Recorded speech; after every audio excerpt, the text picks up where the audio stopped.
Assalamualaikum warahmatullahi wabarakatuh. Apa kabar anak-anak hari ini? Gimana ya harinya?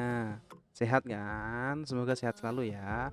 Alhamdulillah kita masih diberikan umur dan kesehatan untuk bertatap muka secara online.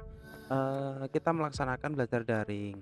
Jangan lupa teman-teman untuk selalu jaga kesehatan, kemudian minum multivitamin dan juga menaati aturan protokol kesehatan jika kalian sedang bepergian di luar rumah. Seperti contohnya menggunakan masker. Nah, kali ini kita, belajar pada materi produk kreatif dan kewirausahaan, yaitu materi perencanaan dan indikator keberhasilan produksi massal. Nah, KD yang kita pelajari ini ada 2 KD sekaligus yaitu 3.10, yaitu menganalisis perencanaan dan produksi massal, kemudian ada 3.11 yaitu menentukan indikator keberhasilan terhadap produksi massal. Dengan, kompetensinya seperti ini, membuat perencanaan produksi massal dan membuat indikator keberhasilan tahapan produksi massal. Nah, diharapkan nanti siswa mampu membagankan atau membuat bagan perencanaan produksi massal dan kemudian siswa mampu menyusun indikator keberhasilan tahapan produksi massal. Jadi, indikator keberhasilan produksi massal itu seperti apa sih? Nah, oke, kita lanjut, ke materi, kita simak bareng-bareng. Perencanaan produksi massal, apa sih yang harus diperhatikan ketika kita, melakukan perencanaan produksi massal? Nah, yang pertama pasti produksi massal. Nah, produksi massal itu apa sih? Produksi massal itu adalah sebuah cara kita untuk memproduksi atau membuat sesuatu dengan jumlah yang sangat besar dengan waktu sekaligus, dalam jangka waktu pendek ataupun dalam jangka waktu, saat saat itu juga. Nah, kemudian produksi massal itu juga harus ada pertimbangan kan, yaitu jumlahnya. Jumlah yang harus diproduksi berapa sih? Jadi banyak pertimbangannya. Jadi apakah 100 ataukah 200 atau sebagainya. Jadi sangat mempengaruhi. Jadi kita harus tahu dulu berapa jumlah yang akan untuk kita produksi. Dan selanjutnya keperluan. Ada keperluan bahan baku, pembiayaan, terus keperluan tenaga, sumber daya, kemudian keperluan dan macam-macam lagi. Jadi harus ada pertimbangan-pertimbangan untuk itu. Salah satunya adalah nanti keperluan pemasarannya seperti apa, hingga proses awal pembelian bahan baku sampai akhir itu ada sudah perencanaan belum. Nah, itu juga harus diperhatikan agar produksinya itu berjalan sesuai rencana dan lancar. Bisa dipahami? Jadi untuk kita melakukan perencanaan produksi massal itu, kita juga harus, melakukan beberapa pertimbangan. Salah satunya adalah jumlah yang nanti akan diproduksi berapa dan juga keperluan, seperti keperluan biaya untuk produksi dari, pembelian bahan baku, kemudian sumber dayanya seperti apa, untuk packingnya seperti apa dan sebagainya, untuk termasuk juga untuk distribusi dan promosinya seperti apa, itu juga harus ada pertimbangan. Nah, kemudian sifat produksinya, yaitu terputus atau terus berlanjut.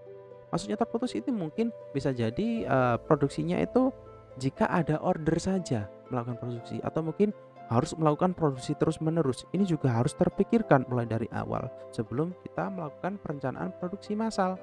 Karena apa? Biar satu, tidak ada penumpukan barang yang, apa ya, kurang bermanfaat. Jadi kayak barang-barang tertumpuk tapi belum terjual. Ya, untuk menghindari itu, juga untuk mengurangi pengeluaran yang yang dapat merugikan perusahaan. Nah, kemudian, eee, produksinya itu terus-menerus. Contohnya, ya kayak seperti pabrik. Jadi setiap hari itu harus produksi. Dalam jangka waktu 1 hari itu harus produksi segini sekian sekian sekian sekian, karena itu yang pasti ketika mereka sudah bisa produksi terus-menerus, itu pastinya itu mereka sudah memiliki pasar atau mungkin memiliki distribusi yang baik, juga promosinya sudah berjalan, penjualan sudah dalam angka yang baik. Nah, kemudian, selanjutnya harus diperhatikan juga mutu, contoh ketahanan produk. Produk yang diproduksi ini mampu bertahan berapa lama, dalam suhu yang seperti apa, dalam kondisi yang seperti apa. Contoh, mungkin ada, produk yang dia dalam beberapa waktu itu sudah tidak bisa digunakan lagi atau mungkin kadaluarsa. Itu juga harus diperhatikan apakah, produk yang dihasilkan itu dalam jangka waktu panjang atau tidak memiliki kadaluarsa. Nah, itu harus menjadi pertimbangan. Kemudian ketergantungan kualitas terhadap biaya. Contoh, untuk membuat kualitas produk yang sangat bagus, perlu ndak memerlukan biaya atau menghabiskan biaya yang sangat banyak pula. Ini akan terjadi ketika kita memproduksi barang. Itu akan jadi biaya itu juga mempengaruhi kualitas. Semakin kita membeli bahan baku yang bagus, maka kualitasnya akan semakin bagus juga. Ada pula yang tidak perlu mengeluarkan biaya banyak, tapi kita bisa meng-up kualitas. Contohnya adalah jasa. Jadi kita meng-up skill kita dalam prosesnya agar bisa menghasilkan produk dengan kualitas yang baik. Kemudian di sini ada sifat produk, yaitu musiman atau tidak. Jadi ketika kita ingin melakukan perencanaan produksi massal, kita harus survei dulu atau kita observasi. Apakah produk yang kita gunakan ini atau yang kita buat ini memiliki musim atau musim-musiman atau mungkin dia terus long time, long life. Jadi terus bisa digunakan kapanpun, seperti apapun keadaannya dan dimanapun. Kemudian ini ada perlu diperhatikan adalah customer atau product goods. Jadi customer good atau producer good. Jadi maksudnya customer good ini adalah barang yang langsung digunakan konsumen. Atau mungkin yang kalian jual adalah produk yang kalian jual untuk reseller atau untuk dijual lagi atau untuk dirangkai lagi untuk menjadi sebuah produk tertentu. Contoh jika dalam produksi skala besar otomotif atau mobil, di situ ada produksi spionnya sendiri, produksi dashboardnya sendiri, produksi karpetnya sendiri dan lain-lain, sehingga nanti akan dibeli dan kemudian dirangkai untuk menjadi satu kesatuan dalam mobil dengan interior yang indah. Atau mungkin langsung produk jadi dijual ke customer. Contoh makanan pizza, langsung jual ke customer, langsung customer bisa menikmati. Itu juga bisa menjadi sebuah pandangan atau mungkin perencanaan. Di situ harus dipertimbangkan benar-benar. Dan kemudian ada tahapan produksi, yaitu tahapan yang harus dipahami pertama adalah routing, peta produksi. Mulai dari produksi awal hingga produksi akhir harus benar-benar jelas nanti prosesnya seperti apa.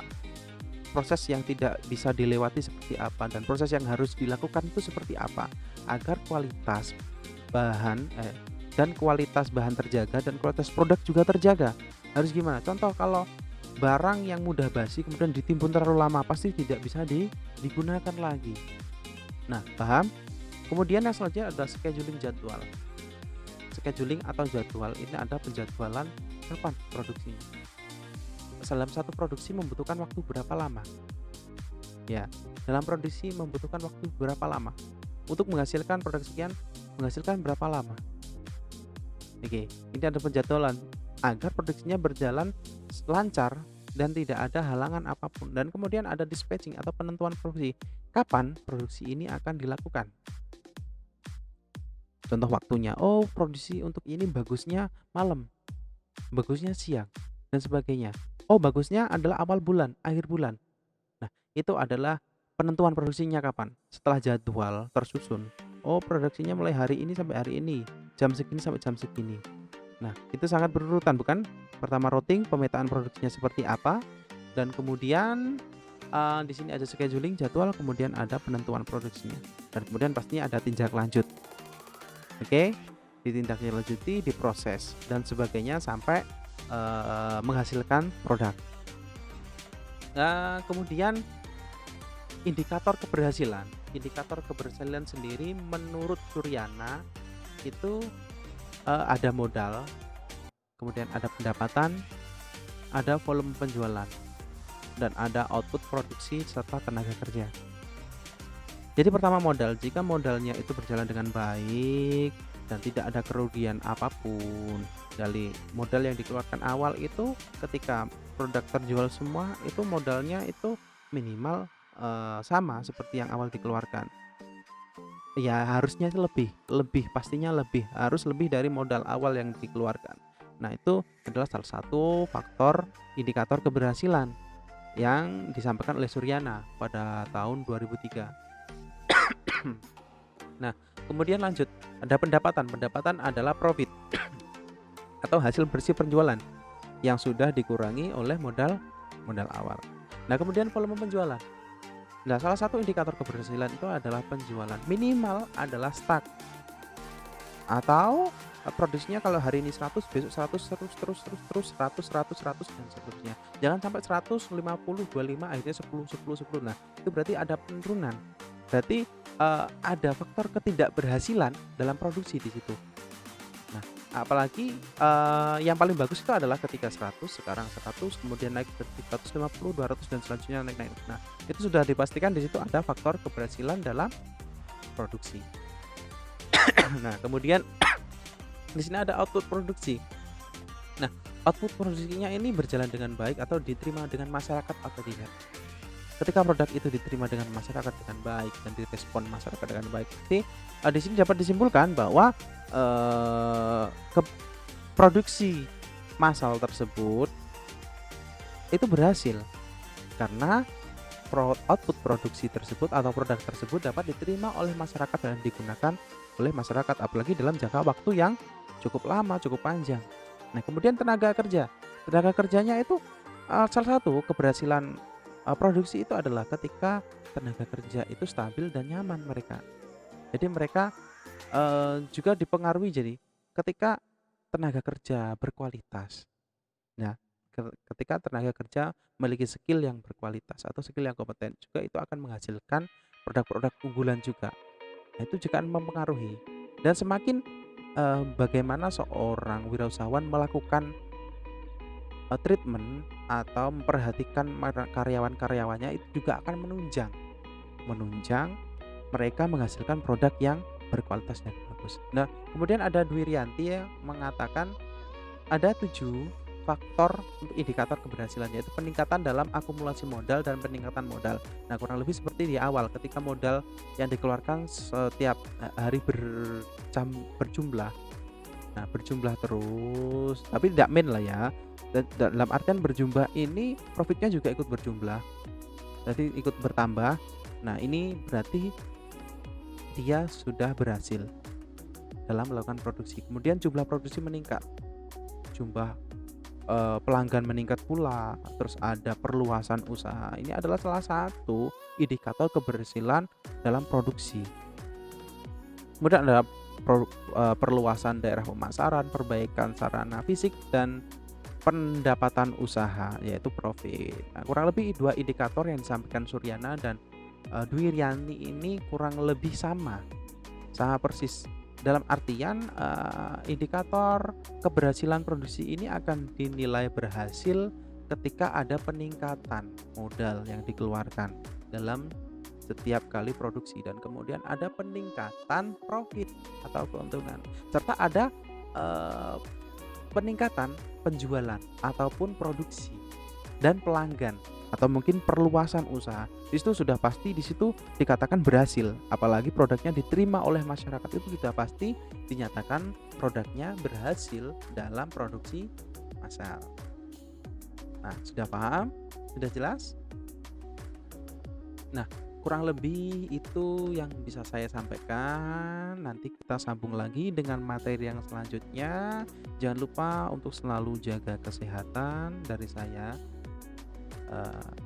Kurang lebihnya mohon maaf. Jangan lupa soalnya dikerjakan. Dari saya, wassalamualaikum warahmatullahi wabarakatuh. Salam sukses.